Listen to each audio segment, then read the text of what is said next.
Hello everybody. Today I'm on my way to pick up a very dear friend of mine. He has been a guiding star, a superstar actually, in the field of wildlife filmmaking. From filmmaking to being one of India's representative as a National Geographic trustee, my friend Sandesh Kadur is an amazing person. On today's session of the Master Chat, I hope to ask him questions on behalf of all of you to learn about his life experiences and know what he does as a filmmaker. What is his body of work? We'll speak about the Nilgiris film. We'll speak about how he got into this field, and I'll also ask him for some advice for young and budding photo enthusiasts and filmmakers. So stay tuned and watch this episode of the Master Chat.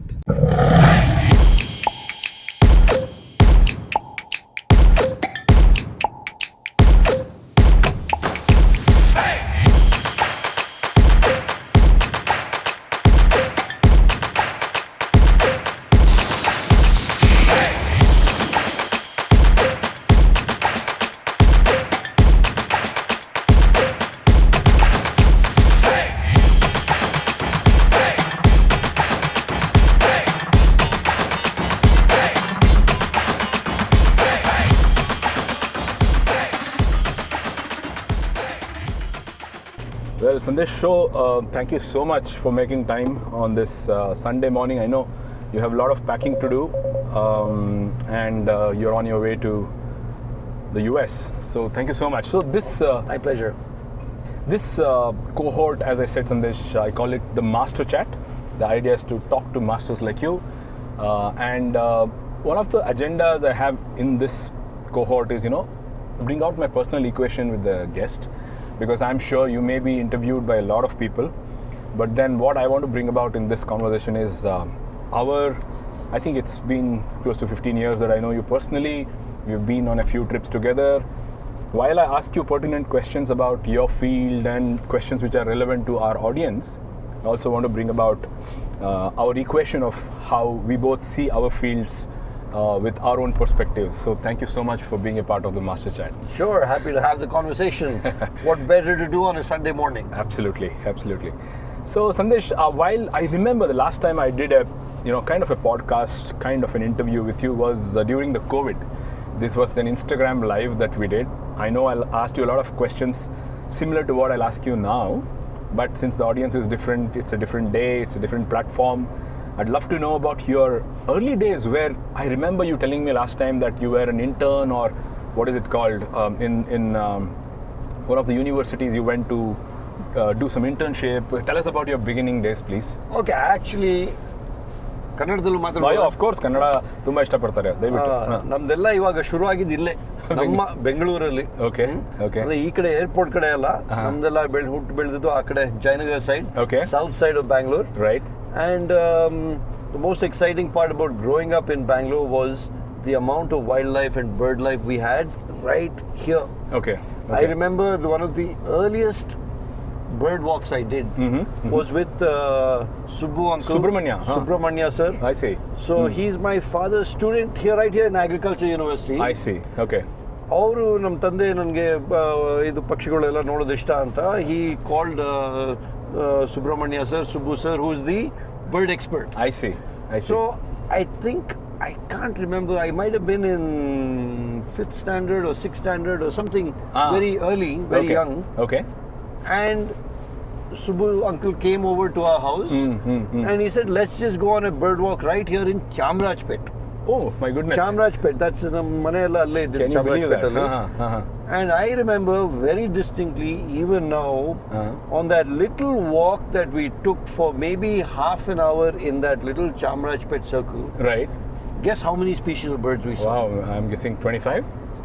We saw 17 species. Wow, okay, wow. And I still have that notebook written with all of the notes of how many species we saw on that little bird walk. Was there anything unique that we don't see now, or was that your beginning? I haven't been on a bird walk in Chamrajpet since that time. Right. It's been a long time. Sure. But we saw everything from golden orioles to white-cheeked barbets, coppersmith barbets, parakeets. I mean, I was blown away by the diversity of bird life just in our neighborhood. Makes sense. Can you believe in urban inside Bangalore? Right. I guess the biggest difference would be the sparrows. Of course. We there had are a lot of sparrows so many there. house sparrows in that neighborhood, and now you don't see a single one. Absolutely. In So fact, that's the big change, I would say. in Costa Rica, I was going mad seeing the rufous-collared sparrow. Oh yeah. And I realized in India, where was the last time I even saw a sparrow?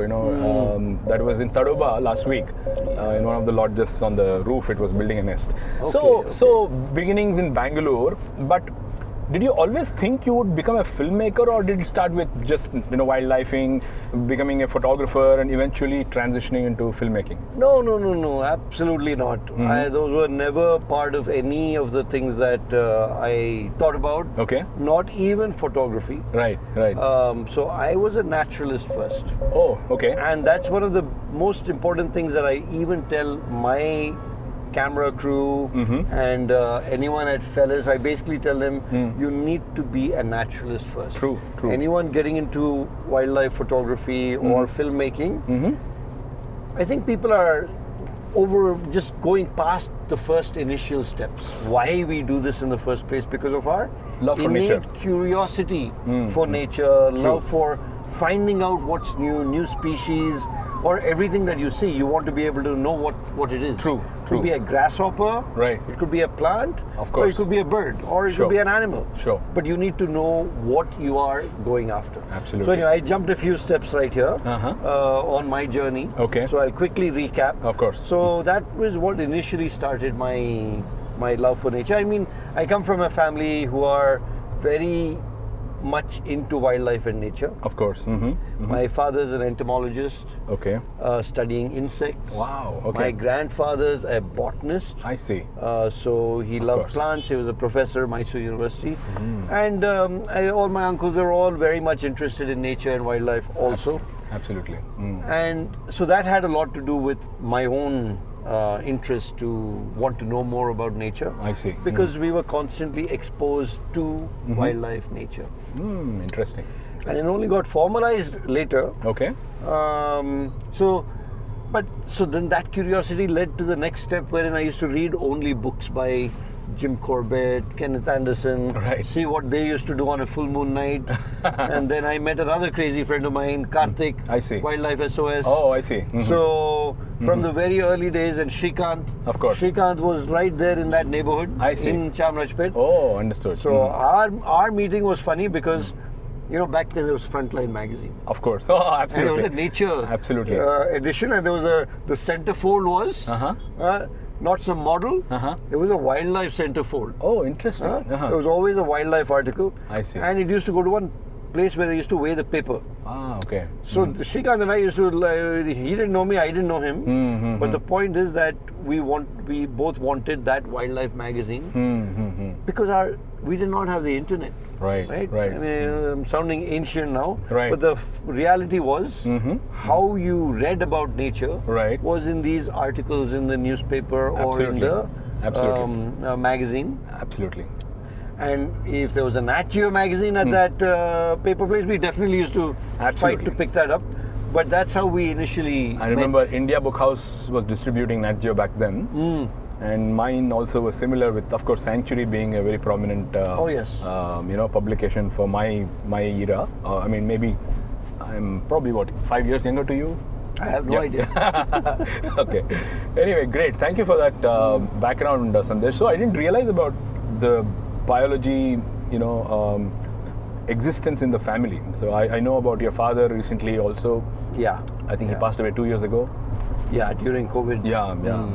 So how did the filming happen? Because I remember. So why I'm asking you this specifically is because this was an era where hundreds and hundreds of photographers were being created, and organizations like mine. I have a number also now. 16,000 people have learned photography. Now, one of the reasons why I think you observe this problem of people moving away from the innate love for nature and to creation and to camera and photography and all of that is because they fell in love with the camera first, I believe, and then started realizing, should I photograph supermodels, should I photograph landscapes, or they end up photographing a tiger's bum in Kabini on their first ever trip, and suddenly the reception they got for that photo was multifold, and then they realize, tigers are attractive to the larger audience, and they figure out that's the niche they want to stick on to. Is that what you observed as well? I guess so, because I don't interact with too many photographers or people starting out, and I think I meet more people already interested in nature. Of course. Nature first, and then they get into documenting it through photography. Sure. Or using photography as a tool to help them with that. Right. So I guess, but I have seen the trend. Right. People will post pictures online and they won't even say what it is. Right. Right. Maybe they use the hashtag NatGeo, but they may not speak about the subject. And I think that's where I come from, where Right. I want the subject to be most important. So Bannerghatta was our stomping ground. Okay.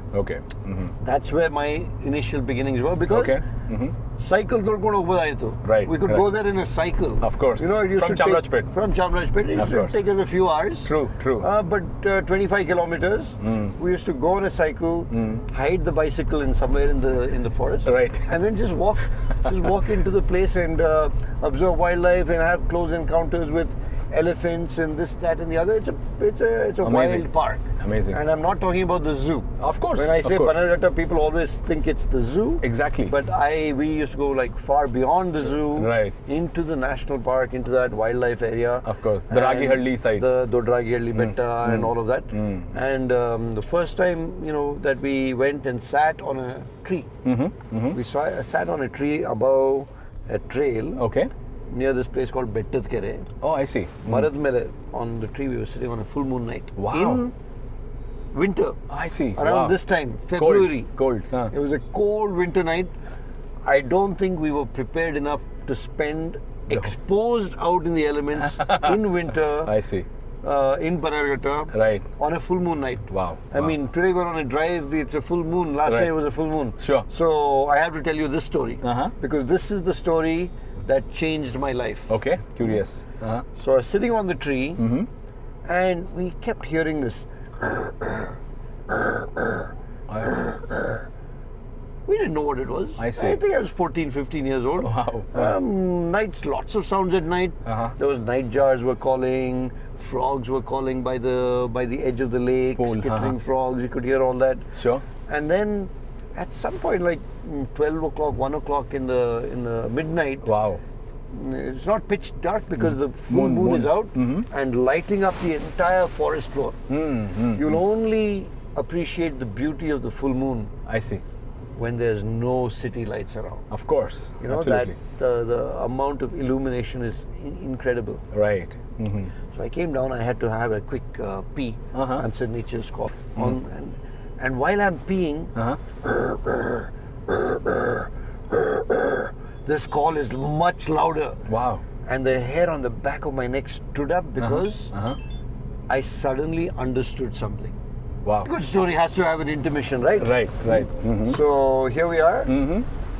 At that moment, taking a pee, that call comes louder and louder. Okay. Raspy, sawing call. Okay. That's when the words in the book, Jim Corbett's book, when he describes the sawing call of a leopard, he describes the call of a leopard, he says it's the sawing call. So that's what we are all using ever since, is it? Yes. Oh, that was the first time. So that is where I read the words, and those words came to life. Understood. Wow. And I scrambled back up the tree, and I whispered to Karthik, Karthik, that's the sawing call of a leopard. And his tube light also lights up. Wow. Like, oh my God, amazing that. And then we're sitting there, totally now knowing what is calling and what is so close to us. Of course.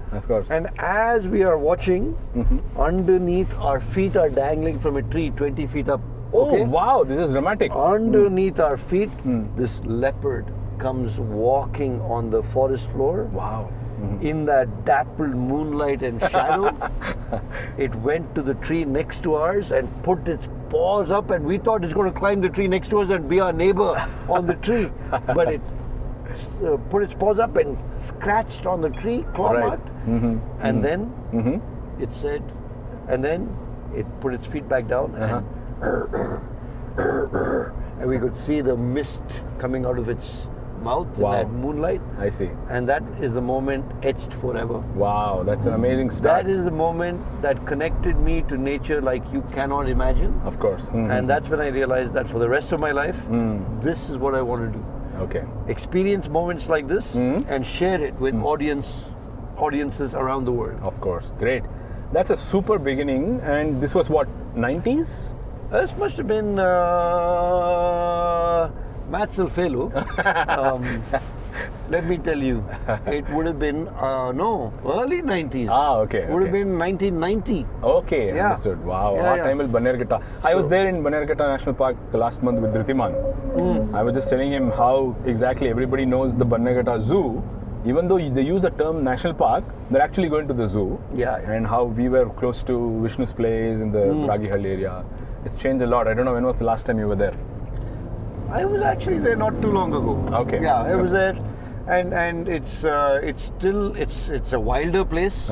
There's tigers that have come back. I mean, can you imagine? There's tigers like hardly 30 kilometers from Bangalore. Absolutely, absolutely. So there's lots of leopards, of course. How from the 90s you realize you want to do this? This is exciting to you, and this is your calling, and all of that, Alva. So tell us how you got your first few breaks. Was that photography or was failure? I'm sure. There is nothing better than failure. Right. When you fail in something, that is what makes you want to be better or get better. But I failed in school. Okay. I never finished my second PUC. Right. And you know how it is. Likewise. I didn't even go to college. Okay. So it's the end of the road. Right. So that end of the road moment is when I was sent to the US to do a diploma in hotel management. Can you believe it? Interesting. Can you believe it? Sandesh Kadur, naturalist in hotel Cordova. management. Yeah. Manager. Okay. Of course, I didn't do that also. Okay. But I had a wonderful break because I was sent to a place called Brownsville. Of course. I think it's in the near Florida, right? It's at the southernmost tip of Texas. Right. On the tip of Texas, Gulf of Mexico. Okay. On the border to Brownsville. Okay. So, failed in what would be 12th grade or second PUC here. Right. And sent to do a diploma in the US in a place called Brownsville, Texas. Brownsville. Nobody knows where it is because it's the very tip of Texas. Sure. There's no university there. Sure. But there was a community college. I see. It's called Texas Southmost College because it is at the very southernmost point in Texas. Okay. On the border to Mexico. Okay. And my uncle, who I was living with in the US, he told me, go join the science club. I see. It's called Gorgas Science Club. It's very famous on campus. You should go and join the science club. I see. Like, okay, I didn't know what better to do. Right. I went, joined the science club. Okay. And Gorgas, I met a lot of people who are interested in nature and wildlife. Sure. But the best part about the science club is they used to take one trip into Mexico. I see. Every month. Oh wow. As like a field trip. Oh wow. To a place called Rancho Del Cielo. I see. It was a ranch. Cloud forest. Oh wow. In the Sierra Madre Oriental. Wow, amazing. And Brownsville, Texas has nothing. Okay. I see. It's just flat. But suddenly I was going every month to Rancho Del Cielo and it was a place like our Western Ghats. Okay. It was like going to a place like Coorg or going to Chikmagalur. Sure. You go higher elevation, the clouds are there, and it's a beautiful landscape full of birds. Oh, amazing. Way more birds than I can count here. This is close to Central America, right? No, it's still not? Just 5 hours south of Brownsville, Texas. I see. Okay. Is the northernmost cloud forest in the Americas. Interesting. And this El Cielo is a transition zone. Okay. Birds that you find in North America, like American robins and this and that, are Jays. found, the southernmost limit is here. Okay. And birds that you find in South America, I see. like barred ant shrikes or clay-colored robins or other species, trogons, their northernmost limit is here. So this is like a transition zone. Understood. So you have over 300-400 species in this 3-mile ledge. I see. of cloud forest. Okay. And unique flora as well. Awesome. So I became I started going there. We learned carpentry. We fixed up the field station. Right. I met Lawrence Loff, who's the director of the field station program. Okay. And he is the one I credit to have changed my life. Awesome. And how I got into filmmaking. Awesome. Is because of Mr. Loff. Amazing. The most amazing character you'll ever meet. Okay. He taught us everything from carpentry to fixing cars, and we learned everything while getting our hands dirty, just doing it in the field, on the ground. Right. And then he also realized that I absolutely loved everything, like everything from cooking, kitchen duties, where I used to we shared all our duties. It was like washing dishes, right. Learning how to chop vegetables, learning how to prepare a meal for the guests who were coming to the field station. Of course. To fixing cars, to doing plumbing, to doing electrical work, to doing carpentry. Right. All of that we learned in a very, very short span of time. Okay. Right? And he also realized I love doing everything. Okay. And I used to wake up, I used to be the first person up, and I used to do my bird walk early morning before work started.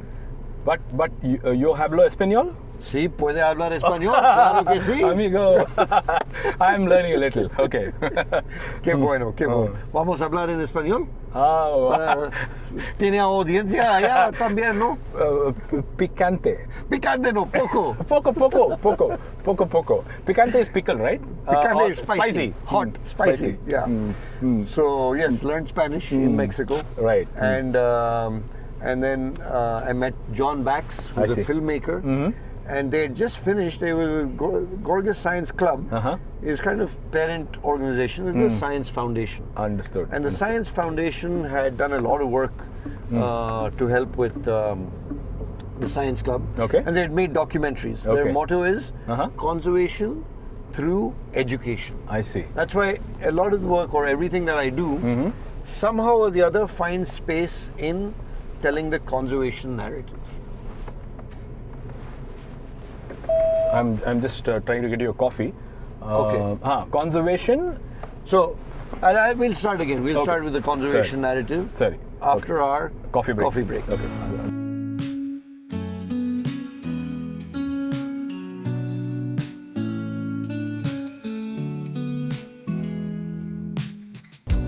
Thanks for the lovely, delicious coffee, Jay. Lovely filter coffee. Yes. Can't start the day without a nice cup of coffee. Me too. Actually, iವಾಗ I have started drinking it in the last 15 years. Same. I was a milk guy. Oh, okay. Lala. Gaurav Mammaga Lala. Anyway, so where were we? Where were we? Yeah, we were speaking about your birds of South America, Mexico. We are in the most important part. Well, how did I get into filmmaking? True. That's the question, right? Of course. You're trying to get that answer out of me. Of course. And we still haven't gotten there. So I met John Bax. Okay. John Bax was a renowned Belgian wildlife filmmaker who is based in the US. Okay. He had just made a film about El Cielo. About that El Cielo Biosphere Reserve. I see. John had just made a film. And it was a beautiful film. Okay. I loved the documentary. It was called El Cielo Forest in the Clouds. I see. About the cloud forest, all the bird life, the wildlife, and it was just such a magical film. And while we were watch the film, and I told John Bax that we have a place in India so similar to the cloud forest, Western Ghats.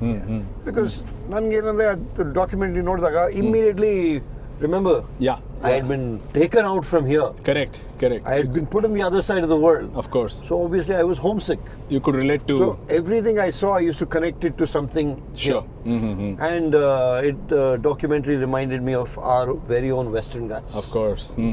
So I told him about the Western Ghats. I told Mr. Loff about the Western Ghats.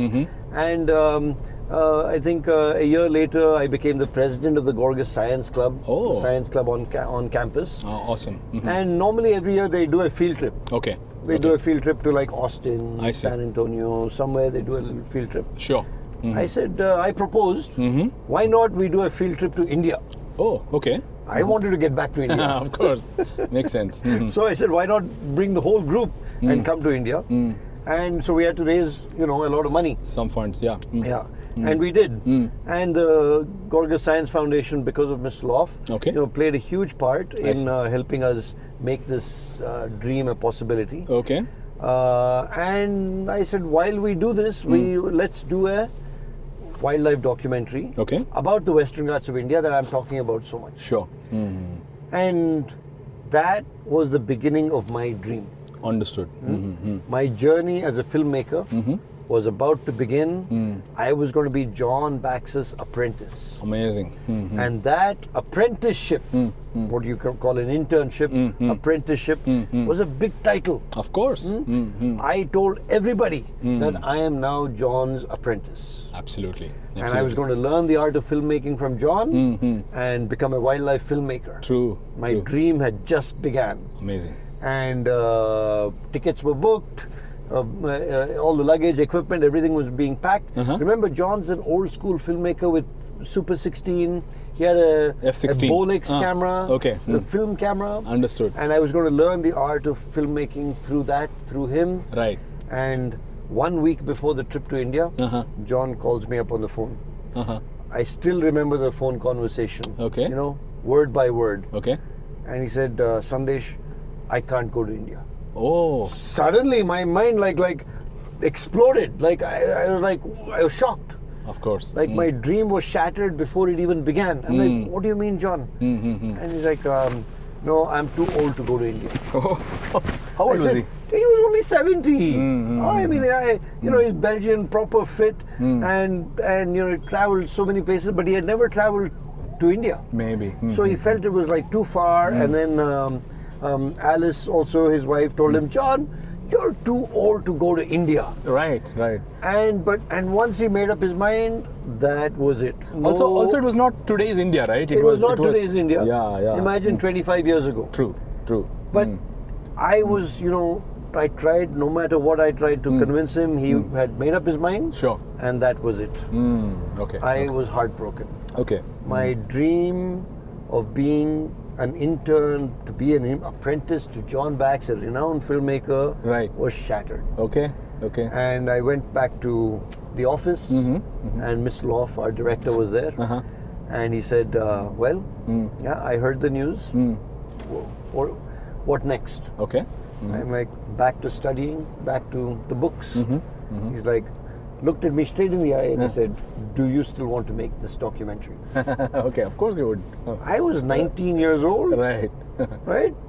Hardly 20. And I said, of course, sure. I had no idea how to start. Okay. I had zero background. Great. I used to take some photographs, mediocre photographs. But when he gave me the opportunity, I said, yes, of course. And he said, figure out what you need. At that time, I figured I couldn't get John's camera. Okay.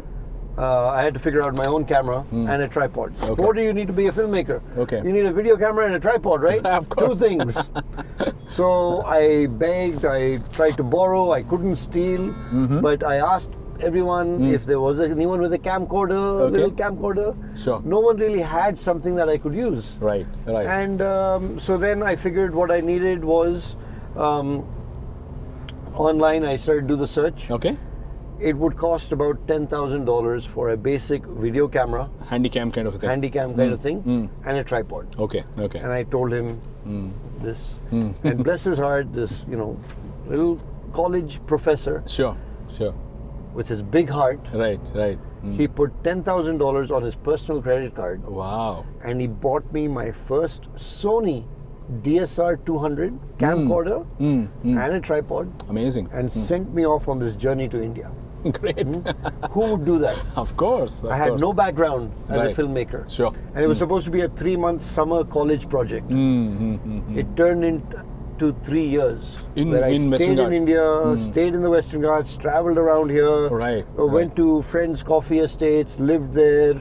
Went down to the tea estates in Munnar, where my father's very close friend Changappa was a manager in the Tata Tea. I see. Senior manager. So then he introduced me to the Munnar landscape. Of course. So I spent my monsoons filming the Nilgiri tar, I see. captured the rut of the Nilgiri tar. Beautiful. That's where I also met Shekhar Dattatri. Of course. So Shekhar is like an inspiration, a absolutely. guru. Yeah. So meeting him in the That was field. also the time when he made Nagarhole, I He had assuming. already finished making Nagarhole, and Nagarhole was such a Cult. beautiful statement film. Right. And meeting him when he was working on his next project, Sure. Wild Asia, he was also filming Nilgiri tar. Okay. That's when I met him and Sure. spent time in the field, and I really wanted to get myself into wildlife filmmaking. You know, and so what started as a 3-month summer project 3 years. ended up into 3 years of spending time in the field.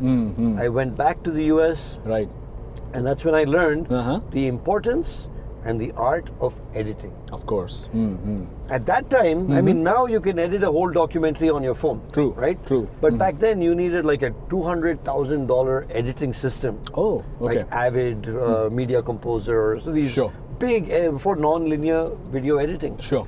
So that year, a little studio had opened up in Brownsville, Texas. Okay. These young guys who started a studio, and then they said that from 8 p.m. to 8 a.m. Okay. I can use the studio. Awesome. And so I used to finish my college in the morning, and 8 p.m. I used to go with all of my footage, load it into the system, and Okay. start seeing what I had shot. Wonderful. And I spent the next 1 year just editing the footage. Understood.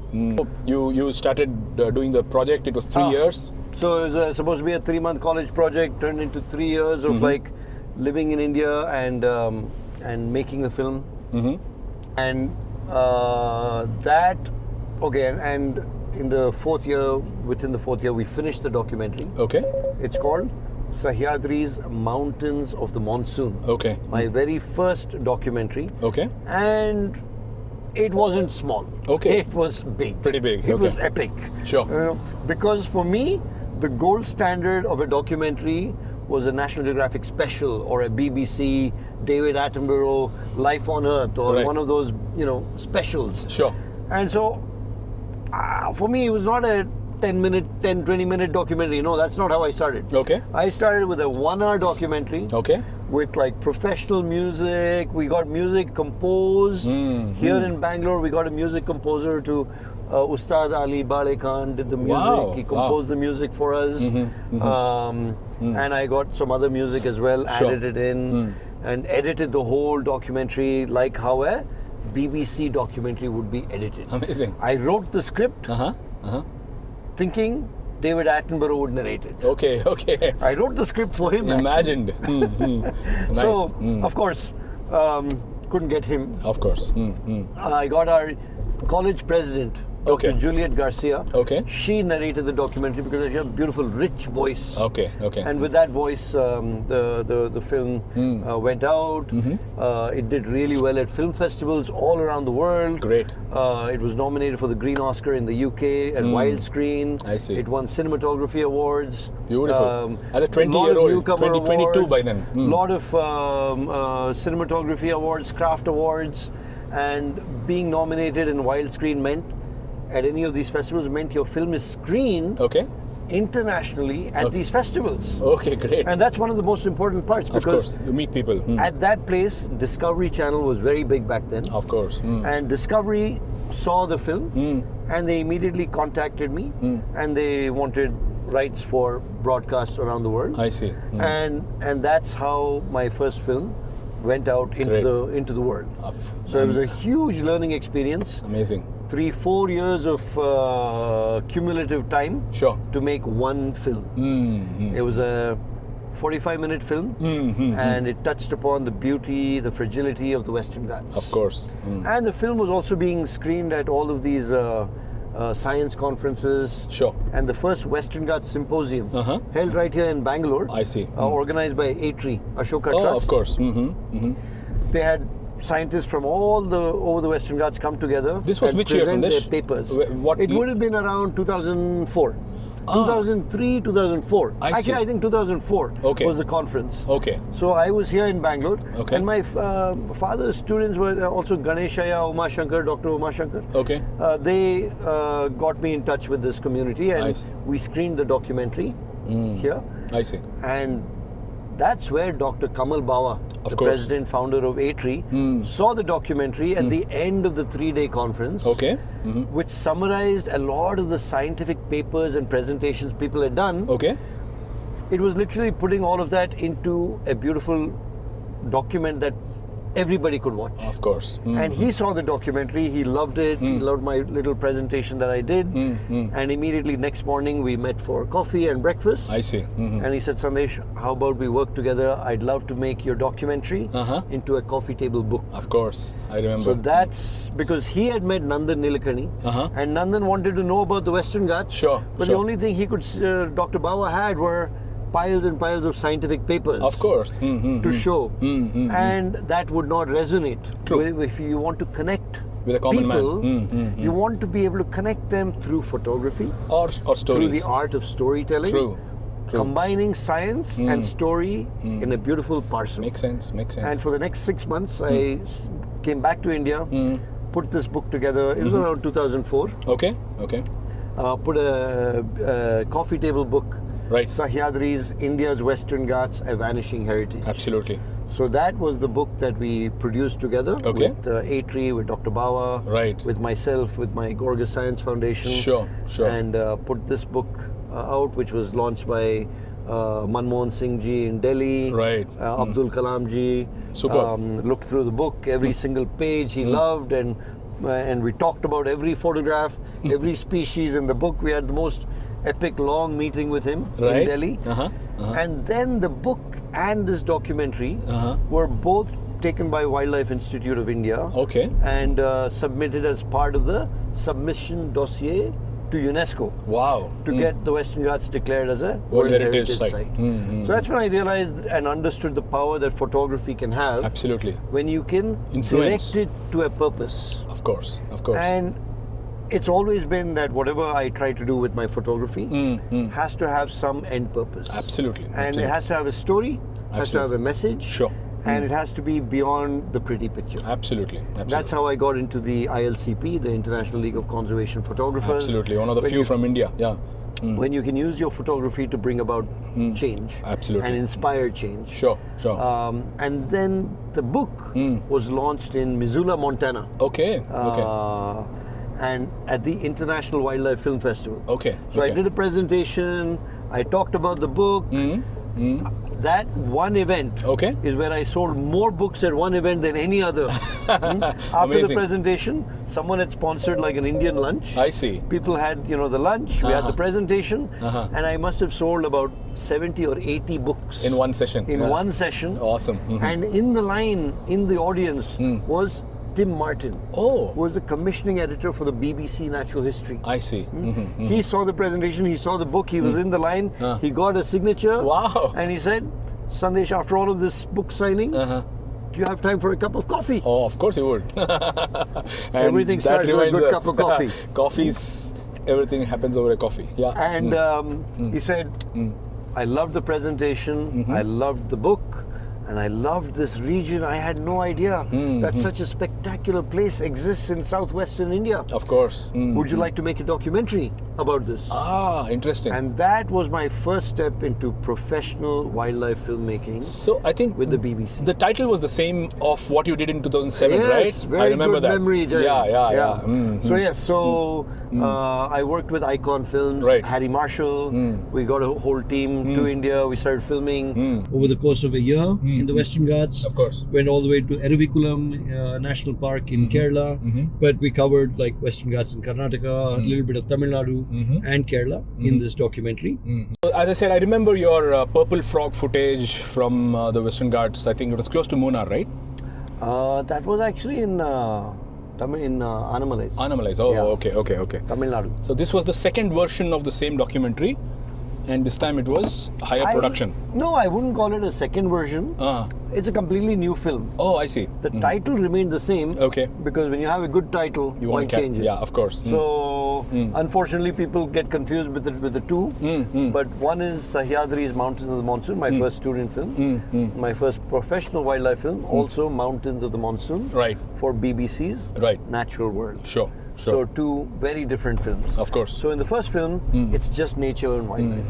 In the second film, Nice. It's also the first time I became a presenter, contributor. You're facing in the camera. Film. You're kind of facing the camera. So it became my journey into the Western Ghats. Sure. Right? So how do you put a good story together? You want to have follow a character. Sure. So then I became the character leading the audience into the beauty of the Western Ghats. Of course. Where we unravel it layer by layer by layer as we go up the steps of the Western Ghats. Absolutely. That's what the story is. That's where we found the purple frog. Right. And lots of cool new species. And also the interesting cat that you supposedly the saw. mystery cat called the Pogean. Pogean, the cat that comes and goes like the mist. Right. Like the Mudda ones have a beautiful saying about this cat. Sure. And so that became the hook to get people into the story. Sure. And in the process of looking for a mystery cat, we unravel so many beautiful things about the mysteries of the Western Ghats. Absolutely. And that's what the whole storyline was. Perfect. I've been, since that era, 2007-6 era, when I started doing serious photography, I've been following every turn and pit stop of yours and every so it's been an amazing journey, Sandesh. I think it's truly inspirational. So tell me now, let's compare it to a photographer and a filmmaker. And since you have done both at different levels, and what is it that makes filmmaking very different? Of course, apart from the fact that it's moving pictures versus a still, what other things go into play when you're making a film versus going on some photo shoot and getting some pretty pictures? I think the biggest difference people have to understand is that it's not about getting the shot. Right. It's not at all about getting the shot. If you get the shot, that's when your story begins. Right. Which means you need to build up to the shot. Right. Then you need to build out of the shot. Of course. So what we're talking about in filmmaking is the art of making a sequence. Of course. So whereas photography, it's all about the shot. Sure. People don't care about the before or after. If you get the shot, you're done with it. Of course. And you have many layers in that one shot. Absolutely. Many elements go into creating that one shot. Right. But in filmmaking, you need to build up to the shot. Like Darren Aronofsky says, you can't have 50 minutes of awe. Right. You can have 49 minutes leading up to the one moment of awe. Of course. So that's what storytelling is about. Right. It's the sequence building, it's keeping the hook, keeping the interest, and then you build it up to that one moment. Also, what I've noticed when I was beginning, I was realizing this, let's say, I still remember this Alphonse Royce's, one of the Bannerghatta films or documentaries or whatever. There is a tiger sitting and the narrator is saying, now the summer is going away and it's the onset of the monsoon. And he shows the Bannerghatta fort with the clouds appearing on top and suddenly shows the tiger, and then there is a thunder and the tiger lifts its head and sees the sky. Now, if you look at it from a filming perspective, the tiger could be just lifting its head to see the Mahavat or somebody on the elephant. But the play of these clips has been arranged in such a way that it seems like the thunder was there, lightning was there, and the tiger looked up to see the lightning, right? Yes. So this is the art of what you were speaking about, the editing process or the storytelling process. True. It's not about always capturing what happened there. It's also building what is an ideal story as well, which is something you may expand better, I think. No, you're absolutely right. You're here, what you're doing is, that's your sequence building. That's your structure, your sequence building. Sure. And you are showing people, you're combining not just the visual element. Right. You're combining the audio element. Sure. You're capturing the sounds of the natural world. You're bringing so many layers that you want to immerse the audience into an experience. Sure, absolutely. And that's how it sets itself apart from a photograph. Of course. Which is more simple and it's just as beautiful. Right. And something that can be just as powerful. Absolutely. But there's a lot more that happens in the process of a film than in the process of a photograph. Absolutely. One thing I want you to please let us know, to a lot of audience who may not be into filmmaking, tell us about the process of audio engineering, right? Because there's one part of it which is music, which we'll speak about later. But even then, we can see a tiger sitting at a 50 feet distance and biting a cheetal, and you hear all these sounds. So tell us about that process. Okay, so there's a lot that goes on Right. that most people will never know about. Right. So what you're talking about is the art of Foley recording. What is it called? Wherein Foley. Foley right? recording. Okay. Wherein you can't actually get the sound From the tiger. of an insect walking on a leaf. True. Or you won't get the sound of a tiger munching on the bones. Right. But sometimes the sound was there. Right. Or like the footsteps on grass. Elephant walking on the leaves. On leaves. Right. Or getting into the slush. Sure. You don't always have a mic recording all of these sounds. Of course. So the art of a sound engineer is that they look at a scene and they recreate the scene like by maybe eating celery sticks. Okay. Crunch. They'll make the same sound Right. as what you think Sure. is a tiger eating the bone. Sure. And you recreate sound Right. in a studio. Makes It's called sense. the art of Foley. Foley. That's a new And- term for me as yeah. well. It's a beautiful art. It's not easy because you have to time the steps perfectly. Of course. The wing beats of a hornbill. Right. All of these are sounds that are then later created In the studio. Post in the studio. So just to put it in perspective, let's say there's a footage of an elephant walking through the dry forest floor. You lay leaves in the office in the studio, and then somebody will watch the video and they'll recreate the pace of the steps. Pace of the steps. Wow, that's or amazing. Exactly. Awesome. Yeah. Great. So we should do a little behind the scenes just on that. Yeah, I think. Now let's come to one of your recent projects, Sandesh, the Nilgiris, which was fascinating. It got a grand reception. It was in the theaters. I came to watch your premiere. Thank you for the invitation. Enjoyed it a lot. So tell me about this film because it's the most recent. It took you, what, couple of years, I suppose, to make it? Interestingly, it took us only 2 years. Okay, only 2 years. Only 2 years is a very short term For for a film. us. Yeah, okay. Within 2 years, we had the story of the Nilgiris. Okay. Such a unique place. Sure. In all of Asia, it's one of the most written about landscapes. Okay. The amount of books about the Nilgiris, the documentation of every aspect of the Nilgiris, since the time that the British set foot, Okay. they've been writing about the Nilgiris. Sure. So everything has been so well documented, but there was nothing really that I could find Right. in terms of a documentary about course. the place. Sure. So when Rohini Nilekani Of course. asked if she could see something about the Nilgiris, Right. there was nothing apart from lots of literature. And she said, why don't we make a short film, Right. a 30-minute film about the Nilgiris? I said, why not? Okay. So Felis had just finished a few other projects Sure. and things, and it was a good time. Right. So we started off as a 30-minute film, but then as we started to film in the Nilgiris, the stories were unraveling itself Of course. in an incredible way. Sure. And we said we need to do more justice to this place. Right. This is not just a 30-minute film for YouTube. This is a much bigger Of course. film. Right. And Rohini said, let's make this the best film Okay. ever about the Nilgiris. Absolutely. And so, with that as our mandate, Uh-huh. we set about making it the best film. Great. We had an amazing team. We had amazing people from the Nilgiris Sure. who helped us, who came forward. Sure. And over the course of the 2 years, we lived there. We spent all our time there. Great. And documented every little aspect about the Nilgiris. And we made it a 75-minute feature doc. Of A course. feature wildlife documentary. And then we launched it in the theater. Of course. And thanks to all your amazing audiences. Yeah, Thanks for coming to the premiere. Of course.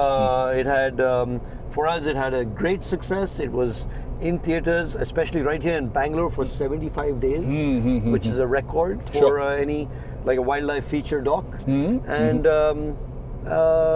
we loved the fact that audiences went and watched the film In the multiple times. Oh, nice. Many Okay. times over. Interesting. Some people watched it, 7 days of the week they watched it thinking it'll only be in theaters for 1 week. Wow. And so anyway, we had it was a great learning experience. Okay. Understanding what people want. Common man wants, Yeah. right? And I think there's definitely a need for something like this, not just on television. Also, not just scientific.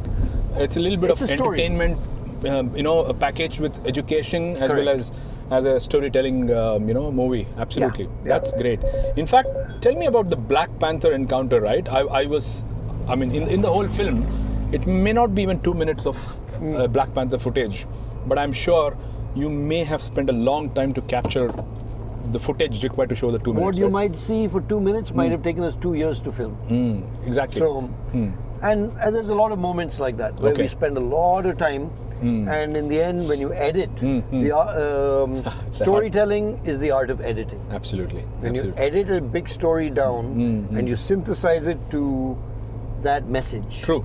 You know, less is more. True. In our field. Of course. And the art of editing makes your story stronger. Absolutely. Makes your story stand out. Absolutely. And we have a great team of editors at Felis. Pranav, Varun, Robin. Right. You know, they all work together. Sure. And synthesized the story. Right. Made a fantastic trailer. Of course. If you haven't seen the trailer, you should definitely watch it.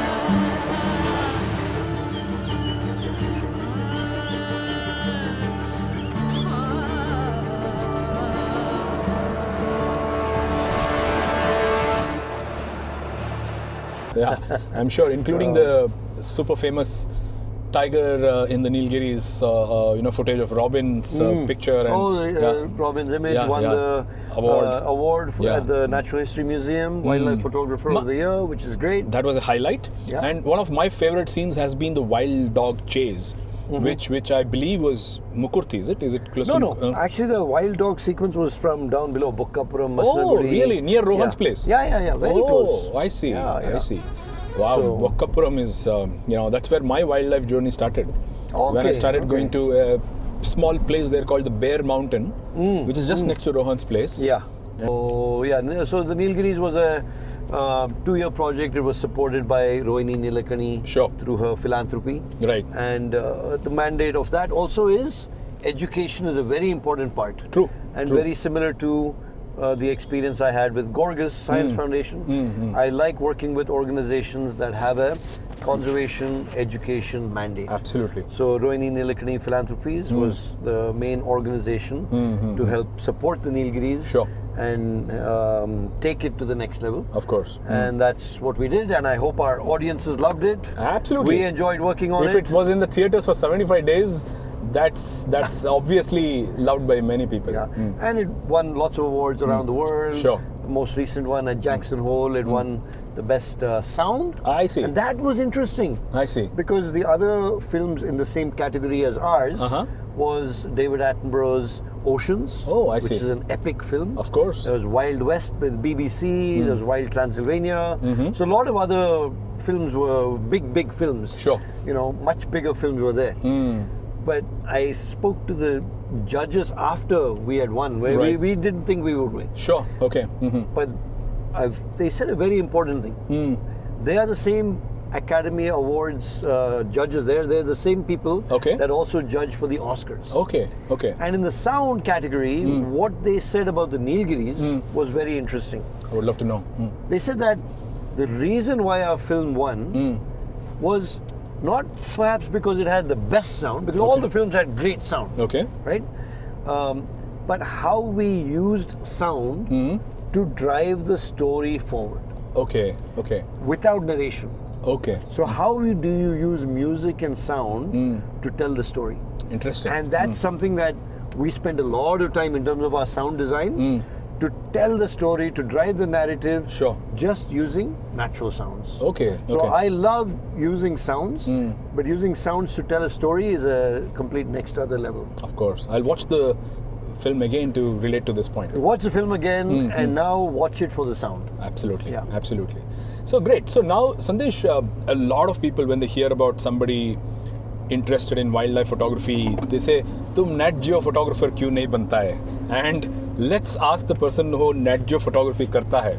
Tell us about how your relationship with NatGeo is, and if you have to give advice to people who think they want to become a NatGeo, storyteller of some sorts, explorer. In your case, you're a trustee now. So take us through this journey with NatGeo and give us some advice. Sure. So my very first film for National Geographic was Secrets of the King Cobra. Of course. With Romulus Whittaker, with Gauri Shankar. So Agumbe. I know Agumbe. Right. That was the first time I saw, king cobras, spent time working on them. And that was a documentary. Okay. It was a 1 hour special all about king cobras. Sure. So that was like the first time that I connected with NatGeo, met the people. But it was very, very closed door. You couldn't really access what NatGeo was about. Okay. But in 2011 or 2013, 2013, National Geographic invited me or honored me with the title of becoming an emerging explorer. Okay. With National Geographic Society. Understood. So that was my first connection with NatGeo. Okay. NatGeo is a very difficult to understand organization. Also, it was going through its own, metamorphosis, right? Yeah, lots of changes were happening. That and all of that. Yeah. So there's National Geographic Partners, which is the channel, which is the expeditions, which are all of the magazine, the digital, all of the for-profit parts of National Geographic is NGP, NatGeo Partners. Okay. But NGS, National Geographic Society, is the parent organization. Sure. The not-for-profit. The 100+ year old. 100+ year old, 138 years old now. Wow. Organization whose mission is, again, conservation, education, to basically use photography and storytelling to inspire change. Absolutely. Right? And to capture the wonder of our world. Understood. So NGS is still very strong, very powerful, and it's very mission based. Okay. And with that, they have explorers all around the world. Absolutely. And they give grants to conservation projects, storytelling projects, exploration projects. Sure. And I suddenly became connected to the society. I see. And that's been one of the most beautiful relationships, being honored by being invited to become an explorer. Understood. I went to Washington, D.C. for the first time. Sure. Presented at National Geographic. Talked to them about the Western Ghats. Sure. My first projects here. That then led to the work in the Himalaya. Of course. And then 2019, National Geographic made me a fellow of the society. Okay. For a project in Arunachal Pradesh. Interesting. Where we are exploring one of those unknown landscapes. Was this a clouded leopard? Not the clouded leopard. Oh yes, I did do a National Geographic clouded leopard film called Return of the Clouded Leopards around 2013, 2014. I see. We also did Secrets of Wild India, right? Which was narrated by David Attenborough. Right. That was also for NatGeo. Superb. And I've done Wildcats of India, 3 episodes just about India's wildcats. Right. For National Geographic. Again, all of these are for NatGeo partners, right? For the channel and all of that. Sure. But for society, they made me a fellow in 2019 to explore Arunachal's hidden Siang Valley. I see. So that's a project that we are still doing because COVID disrupted our flow. Sure. But we've discovered many new species. We're working with atriary scientists and storytellers from Felis. Sure. And that story we are now putting together. Awesome. You'll see that trailer and all of that very soon. Looking forward. And in 2022, I was invited by National Geographic to become to be part of the trustee, explorer trustee on the board of National Geographic. We are very proud. One of the longest running organizations in the world. Of course. And so I'm very proud to be part of the board. And it's a 2-year term. Sure. So it's been an exciting journey. Okay. And I'm really looking forward to the future at National Geographic. Right. The Museum of Exploration is about to be opened in the month of June. Awesome. So when you're passing through NatGeo next in Washington D.C., stop by NatGeo. I will. And don't miss looking at the Museum of Exploration. Plan a transit through there. I have some friends close by as well. So saying we both are representatives of some brands. Yeah. Let's talk about something which is very different. You are a representative tongue twister of Cool. Yeah. Talk about that, please. So here it is. This is Cool. Yeah. It's good to be cool. So what I'm wearing here, this is the Cool brand. It's a fantastic clothing brand. Right. And my association with Cool started with connecting with Manu. Manu Carrasco, who is the artist. I see. So he came to one of my talks at Jackson Hole Wildlife Film Festival, where I was talking about wildcats of India. Okay. And Manu is an artist. I see. And he loves felines, and see. he draws art I see. about cats, tigers, jaguars, and lions, and all of that. Right. So he loved the talk. He met me after my talk, my presentation, and he said, "Hey, I have a gift for you from Kevin." I'm like, I didn't know Kevin, and I didn't know much about Cool. He just, came and gave me a jacket, which was a perfect timing because I was going to Banff in Canada, and I was going without a Pretty jacket. cold. So he gave me a perfect jacket to take it up to Banff. Sure. And then later on during COVID, I met with Kevin and the whole team at Cool. Right. And ever since then, we've had a great partnership. Fabulous. And they're a fantastic, it's an independently owned company. There's no corporates involved. And Kevin just very strongly believes about the brand. Right. The deep passion for clothing. I see. Fabric and design. Sure. And he likes to has that independent, free-spirited ethic of taking the brand and keeping the spirit wild. The core and reason free. of why he started.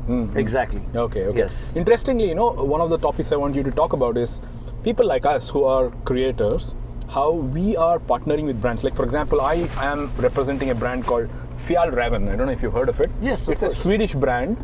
A lot of, core, what can I say, messaging with respect to conservation, with respect to sustainability and all of that. So I'm glad all these outdoor brands are now, realizing their larger role in the society as well, apart from just selling.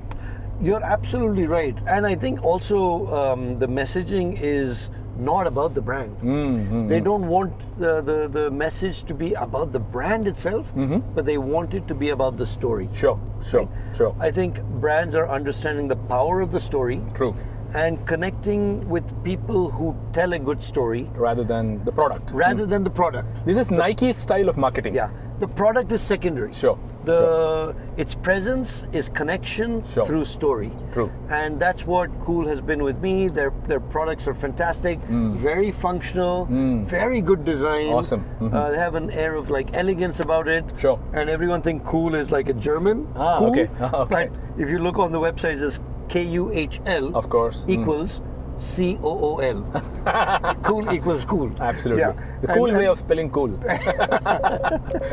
And it's just a cool, fun brand. Sure. It's young, it's playful. Right. It speaks out to the audience, and it has the kind of clothes that last. Of course. It's not fast fashion. They last forever. Right. And that's what it's about. Absolutely. In fact, these European brands as well, one of the things they're working on is a used clothing market, Sandesh. Can you believe that in India? Yeah. If you say, I bought a second-hand jacket, people will laugh at you, right? Yeah. But that is what these brands are trying to make it really cool because of sustainability and all of those reasons. Absolutely. Yeah. Talking about brands, Sandesh, the other brand which we both share a relationship is Sony. Where's our Sony cameras? It's getting charged for the assignments ahead. Yeah. So you are a Sony artisan as well, and tell us about your relationship with Sony.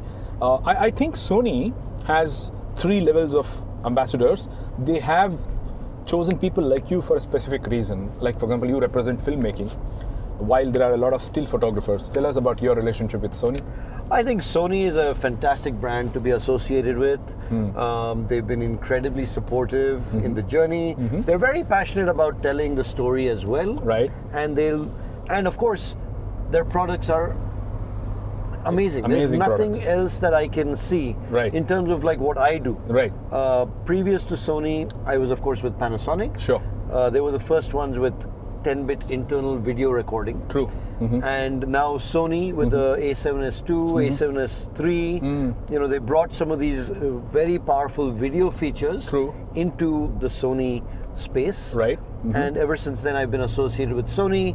It's a full frame, really good in low light, across the board, and there's still imagery with their focusing and with their with all of the lenses right now, the type of lenses, the focal length, along with a fantastic sensor. Right. The combination of the two puts them far above everyone else in terms of what you can capture. I agree. Right? I agree.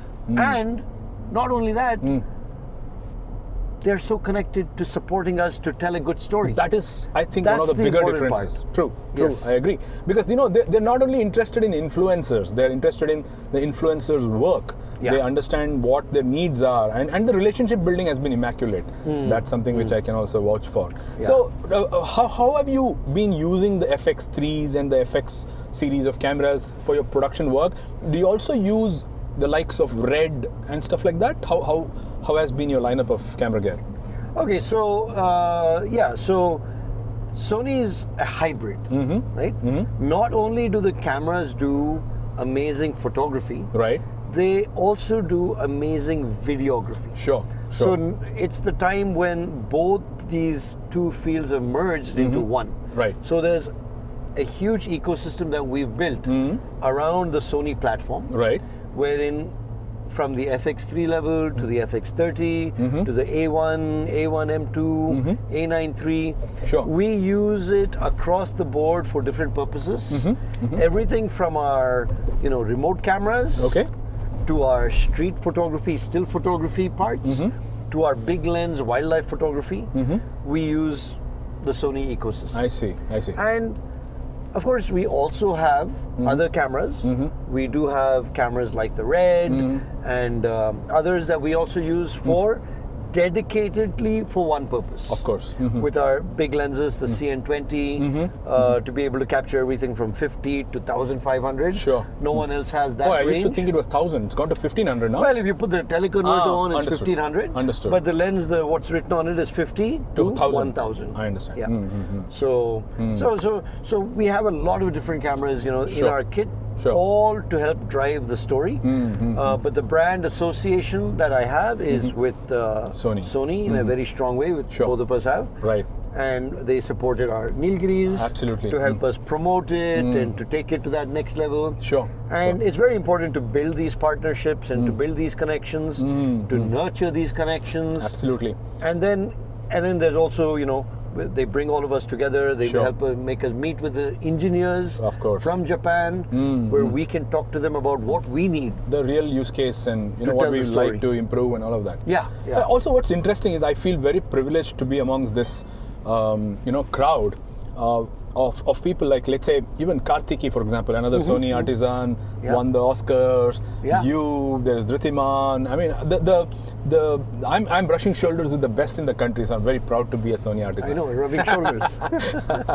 Okay. So after so many years of filming and gathering footages, Sandesh, even in the last 5 years, I'm realizing with 50 megapixels, with 4K, now with Alpha 1 Mark IIs and the Alpha 1s doing 8K, the hard disk capacity consumption has been pretty fast in the last 5 years. And for you, with your 10 bits and your 8Ks, and I don't know what's it that you're shooting now, 8K, or is it even 8K. more future proofed? No, we should have 8K. most of things on 8K. How do you manage your storage? I'm sure with 3 years of work, with every day, even if you photograph for half an hour, you're building a huge bundle of data, right? How are you managing your data? Yeah, and especially now with these Sony cameras being able to shoot 120 frames per second raw. Oh my God, too many pictures raw. True. Your data starts filling up very quickly. Sure. So you have to be very mindful of that. Right. Storage is a big issue. Right. And we've got these G-Tech drives. We have a server that we need to connect to. Right. But the G-Tech drives is our first solution. In the field, we use SSDs for fast transfer. Okay. Then we bring them to the base, wherein all of it is put into a bigger G-Tech 112 terabyte system, and then we have a backup drive, and then we take the other drive and we swipe it and use it back in the field. Okay. So it's a huge managerial flow, Right. workflow that you need to design based on your use case. amount of imagery you're creating. Right. It's going to be unique, but you need to have a backup of a backup. Of course. In my field, that's most important. Do you use tape drives? You mean LTO? Yeah. Not yet. Okay. So ultimately, we want to be able to generate like an ultimate backup. Okay. And then just have that like fully stored. But for now, we just have one hard drive backup, and then we have our RAID backup on our system. I see. So that's currently what we have. I'm exploring a few options because, of course, my data consumption will be a fraction of yours. But even then, I'm reaching 40, 50 terabytes of data of still images. Now with the reels and all of that, I'm adding a lot more moving pictures as well. So it's an interesting problem to solve in the near future. We'll have 100 TB plus data in a couple of years, I think. So, no. I think, you need to, the earlier you start, and the most important thing is being able to label your content correctly. Okay. Your location needs to be there, your file name has to have a date, and then the better organized you are with that, it'll be. Okay. Sandesh, when it comes to today's photo enthusiast, I have been creating a lot of these photography enthusiasts over time, and Toehold and all my colleagues. What is the advice you can give people who are getting into photography and starting to get into filmmaking? I'll ask you a couple of technical questions about storage and other things after that. But can you suggest what an average filmmaker or a still photographer today is most likely going to be successful doing? Okay, so when people look at this field just from the monetary aspect, I don't think it's driven by economics. Money. It's not driven by making a big amount of money. Of course. That's not what this field is about. True. This field is about passion. True. This field is about driven by something far more powerful and deep than monetary. Right. Yeah. It's something that is intrinsically connected to who you are, and what you want to do should be out of passion. Right. And something that's not motivated by being able to make a lot of money out of it. True. Because, to be honest, there's very little money in this field. Of course. That's important to hear. And especially with photography, we are living in a highly saturated market. True. There is no value for the still image. Right. People, you'll make a few hundred rupees. On stock websites. Won't even pay for a safari. I mean, correct me if I'm wrong. Forget the safari, the tip to the driver of the guide. Your photographs won't even be able to cover the tip to the guide. Definitely not. Right. It's a cash burn for sure. In business definitely terminology. a cash burn. I mean, maybe it's a great hobby. Right. And I think honestly, this has become so popular in India as a hobby. Okay. So my message to a lot of people would be, keep your real job. Right, absolutely. Keep your real job. Keep this as a great hobby. Sure. Support causes in the wild. Support wildlife conservation. True. Tell the story of these places. Go and visit these places because you do want to be able to capture, satisfy your soul. By connecting with the wild. Absolutely. And use photography in your own way for what you do. Absolutely. But it's not something that you can expect to make a lot of money from. Sure. Professionally. Right. I think perhaps India's only professional wildlife photographer is perhaps Dhritiman. Dhritida, right? I asked him the same thing. He's the only one that actually earns a lot of money from his photographs. True. From the sale of the photograph that he goes on assignment. True. And even I do it as a hobby. Even he does a lot of work as grants, like let's say sustainable initiatives and round glass and stuff like that, who sponsor or who fund assignments. Yeah. Also is a big part of his work. We discussed that. So, wonderful. Sandesh, so as I grow into a 15, 16-year-old company and an entrepreneur trying to build a small company myself, I know you're doing something similar with Felis. So tell us about Felis Creations and how it's evolving. I know apart from learning filmmaking, camera, technique, sound, you have had to learn business and you've had to learn how to build a team, how to grow your business. Take us through your journey of Felis. Tell us what's the journey been like. Sure. No, it's been very interesting because first of all, I'm not a business person. I'm not a businessman. I have no background in business or anything related to this field. Right. But my uncle Prakash Kadur told me something a long time ago. I just wanted to be a bird watcher, a naturalist. I didn't want to be, maybe take some pictures. But he said, everything in life you do is business. True. Interesting. I didn't realize the depth of those words until much later. Everything you do And is I business. realized later in life that it is so true. Right. Right? In some way, shape, or form, what you're doing is a negotiation. Of course. Right? And so Felis Creations came as a small gathering of like-minded individuals, Shrikant being one of them. So came together to basically tell the story of nature, of wildlife, in an organized way, in a way that can be scaled up. Okay. And when that happened, we created the company, Felis Creations. Sure. We love our felines, Of course. So we started this company. Probably it's been 16 years, probably around the same time. Absolutely. After your, Western Ghats film, I think you started using the word Felis. Yes, exactly. Because we started to make calendars and small other little products. And so it couldn't go through a name like, it wouldn't be my name. I haven't been on your calendar for 2 years now. What? You haven't received a calendar? No, I haven't. My photos have not been on your calendar. What about this year? This year it was not. But I just remember I got your calendar. It's on my table. I don't know why it got missed out, but I'm sure. We love having your pictures in our calendars. As always.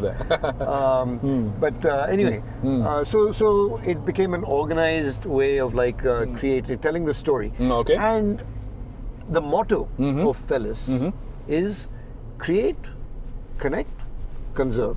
Awesome. And like I said at the very beginning of the talk, my connection with Gorgas Science Foundation, the work I did with Rohini Nilakani Philanthropies, the work I've done with Atri, everything with whether it's photography or filmmaking, there has to be a conservation story. Of course. Attached to this narrative. And that's what Felis is about. We create beautiful documentaries, books, photography, and use this to connect people. Absolutely. To help conserve the natural world around us. The 3 C's of Felis. Create, connect, conserve. Absolutely. Wonderful. And so now it started off something very small, and now we have a team of over 20 people. Awesome. We have a great internship program because that's how I started. Of course. Starting off as an internship, which of course didn't work out. So then I became my own cameraman. I had to learn the art of filmmaking by making lots of mistakes. Of course. And like I said earlier, would I repeat these same mistakes? Like Steve Jobs said, of course I would repeat the same mistakes. I would just do them sooner. Absolutely. So that's my line as well. Sure. And now Felis has everything from like a production team, and most of the people, Adarsh and Harsha, and our creative team, our research team, and we have the camera crew, the camera team, editing. We have our editing team. Sure. And we'll put a nice group picture at the end. Of course. But filmmaking, storytelling is about bringing all of these teams together and to make them work towards telling one unified story. Of course. And that's my job as the director at Felis, is to bring all these pieces of the puzzle and tell a powerful, impactful story. That will resonate with our audiences, and it's a lot of team building is most important in this field. Absolutely. In fact, if you can call Felis a mini BBC of sorts, right? In the sense, of course, you are somebody who, without your knowledge, Sandesh, there are many people looking up to you to get inspiration about how you build this production company and take it to the next level and the next level and make it a big production company in the due course. That's what I wish for Felis. Oh no, thank you. But I don't really think I want to make it big, and but I want to be able to keep it small. And Felis has become a platform for a lot of youngsters coming in through our internship program, and who have later on become National Geographic Explorers, and now go on to tell their own beautiful stories. Because it's like a factory of creators. That's what we need. We need more people to tell important stories that help make a difference. And my only thing is, my only request, or my only, let me rephrase that correctly. Wish maybe. My only wish for all the people that come through the doors at Felis is to take a little piece of our motto and create, connect, conserve, Sure. and take that motto and drive it further. Sure. Because that's the message we need to continue to spread. Absolutely. That's the need of the hour. We need to conserve what little is left in India. True. And yet we're fighting so hard for it. Right. And I think the message should be conveyed through impactful stories. Absolutely. That can go from one generation to the next in all the different languages across India. Absolutely. And there's nothing more powerful than a good story. Sure, absolutely, Sandesh. So one of the things about people like you, me, and everybody else that are similar to us is we kind of influence a lot of people to do things. I don't mean it with a social media influencer kind of an influence, but a lot of people look up to you. They look up to what you're doing. They want to be a Sandesh Kadur in their life. Now, let's end our beautiful conversation with this topic. Let's say there's a 21-year-old guy who's just getting out of college, or a girl who's getting out of college, and they are deeply passionate about storytelling, about wildlife, about nature and stuff like that. What would you tell this young person about what they can do to take this passion forward, and if at all make it a career, or if they should not even think about it as a career, but how can they give back to the society or the very nature that they love? Let's end it with such beautiful thoughts. I think the most important thing for anyone, be a naturalist first. Okay. Be curious. I think we should add that to the 3 C's. Okay. Create, connect, conserve, curious. Stay curious. Stay curious, okay. And that curiosity for the natural world is what we need more people to have. And that curiosity is what they now need to spread to the next generation. Of course. Right? And you can only have it if you yourself are innately curious. Absolutely. And that curiosity should lead to that sense of wonder. Absolutely. And never lose that sense of wonder. And it's contagious. If somebody is passionate and if they are very expressive and they learn to do that, that will definitely pass on. Yes, and that's what I think we need more and more people to come into this field, to be able to connect to the natural world, to then get others to connect to the natural world through their stories, right? And continue into the next generation. Sure. We need the young generation on our side. We need more ambassadors to come in and tell the conservation story, because there are umpteen stories to be told, especially here in a country like India. There is no dearth of stories. There's definitely a dearth of storytellers. Absolutely. Powerful storytellers who will drive this story forward. So I encourage everyone to use the visual medium to connect people to tell the story of the natural world. True. In a way that should inspire change. Absolutely. Talking about it from my own perspective, or my own experience of being a teacher, an instructor, and a mentor, and I have had my own learning, I have had my own change and metamorphosis as a photographer or a creator. I think what's happening is either there are these people who are award-winning, as a pursuit, or there are these people who are very scientific in pursuit. I think if I want to do something, if my job was to only create stories and do what you're doing, I would want to stick to something which is a compromise of both of these. It has to be creative, it has to be fun, it has to have a message, it has to speak about some issue, it has to do larger good to the society.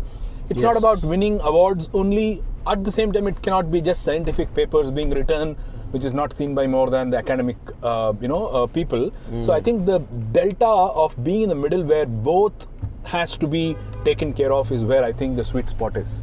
Absolutely. I mean, Jane Goodall, the only reason her science came to the forefront is through storytelling. True. National Geographic sent a filmmaker, Hugo van Leeuwenhoek, to document Jane Goodall's life-changing work, which was she had just seen chimpanzees using a tool. True.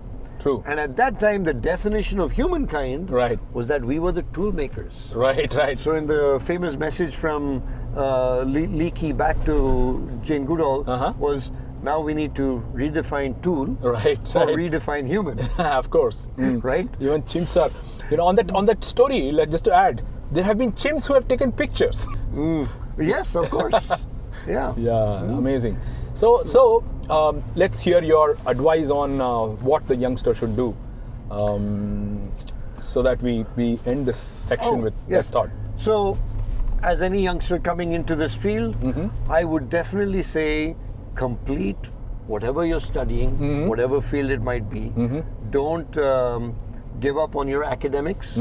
Definitely go in and finish your academics.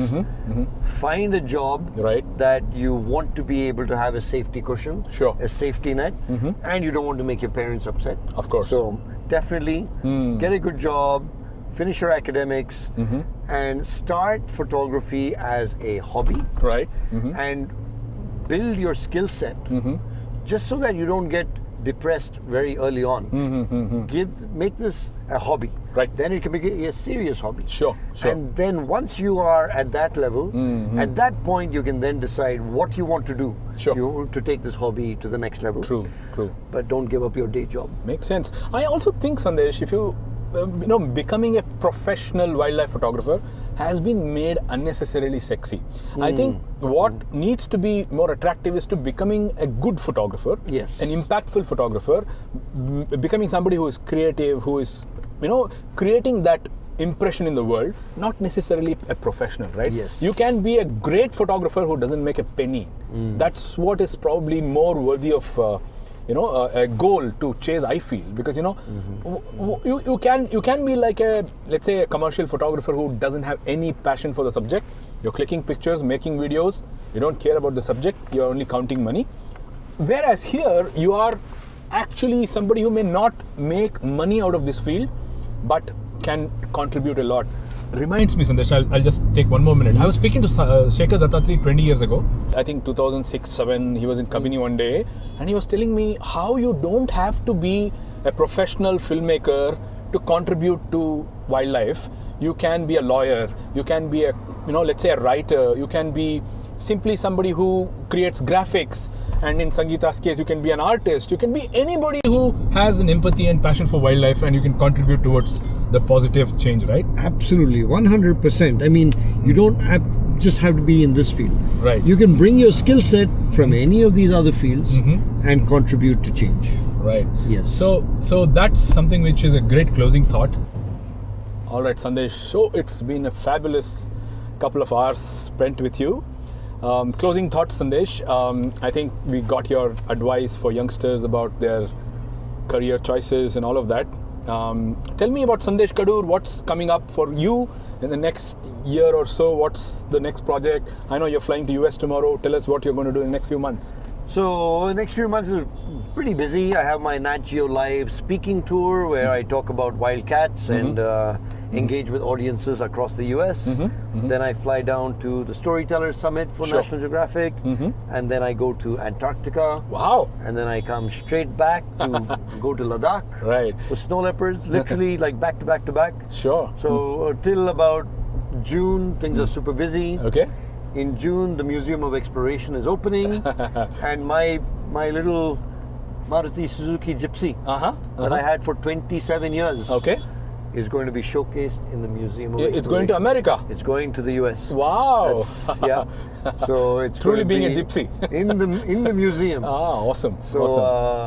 So yeah, all the way till the end of June, things are like pretty stacked up. Super. Our team is busy working on several different projects across India. Right. So that's also pretty exciting. We're making a documentary on the Himalaya at the moment. And the Arunachal Pradesh, Siang. So we just need to wrap a lot of these things up. Superb. I'm very happy. Busy times. Absolutely. So is something like doing a film, it's going to take 3 to 5 years, right? So if you want to shoot something in 2026, 2027, or now it's already 26, you have to plan it a couple of years in advance? How does it work? We have projects that are slated to come out in 2028, 2029 that we are already working on right now. Awesome. So things are busy right now because there's a lot of research that needs to be done, development, then you have permits and permissions. Of course. And the whole process is actually a long process. Super. That's the importance of having a strong team. Oh, definitely. Team is integral to telling a story. And that's what Felis is about. Building this team to have passionate people, passionate individuals working together for a bigger cause. Absolutely. You remember, Sandesh, in 2013, you were the MC of an event and a lot of us were speakers, and you introduced me saying perhaps one of the most traveled wildlife photographers from India anta. Since 2013, you have traveled quite a fair bit of this globe, right? I mean, Antarctica to South America to all of that. So I wish you great success in everything that you're doing. You are our nation's pride. I think with NatGeo, you're only beginning, I feel. You're about to reach greater heights. And it's been an absolute pleasure talking to you. And I hope everybody who's listening will also vouch for the fact that they don't get to hear a NatGeo trustee. They may hear a photographer, but a NatGeo trustee and somebody who has created a cult following of wildlife enthusiasts and filmmakers and stuff like that. So it's been an absolute pleasure, Sandesh. Thank you, Jayant. Enjoyed the Sunday morning. In 20 ನಿಮಿಷ ಆಗುತ್ತೆ ಮನೆಗೆ ಹೋಗೋಕೆ, but let's do some off the record conversations right now. Thank ಮನೆಗೆ ಹೋಗಿ ಒಂದು ಒಳ್ಳೆ ಮಸಾಲೆ ದೋಸೆ ತಿನ್ನೋಣ. Of course, with and more coffee. With ಮೂಲಂಗಿ chutney. What did you say? Mullangi chutney. Thank you so much, Sandesh. It's been a pleasure. No, thank you, Jayant. I hope everyone enjoyed it, and look forward for more people to help us spread the message. I would also look forward to being on some trip with you sometime soon. I don't know when it will happen. Maybe ನಿಮ್ಮ ಜೊತೆ ಕರ್ಕೊಂಡು ಹೋಗಿ ಅಂತ ಎಷ್ಟು ವರ್ಷದಿಂದ ಕೇಳ್ತಾ ಇದ್ದೀನಿ. Svalbard ಹೋಗೋಣ ಬನ್ನಿ. Svalbard ಪಕ್ಕ. Please, I promise you. Okay, Svalbard with Sandesh Kadur. Advance bookings open. There we go. A businessman. Let's do it. All right. I'm going in August actually. ಬರ್ಬೋದು ನಾನು August. ಬನ್ನಿ. I will take you. August is a good time. Okay, I'll keep you posted. Okay. Yeah. Done. All right. Take care. Siddhartha has to come also. Sid. Yeah. Sid has done 2 Svalbards. This year we were discussing Alaska actually. Okay. So we may probably do Alaska, but yeah, no. Okay. Now he's pretty serious about weekly meetings in office and all of that. He's excited. Okay. Good. Sorry, I'm going to cut this conversation, guys. Take care and stay tuned for the next Master Chat. Hopefully somebody else who also shares this passion for creativity and maybe photography and filmmaking. Bye.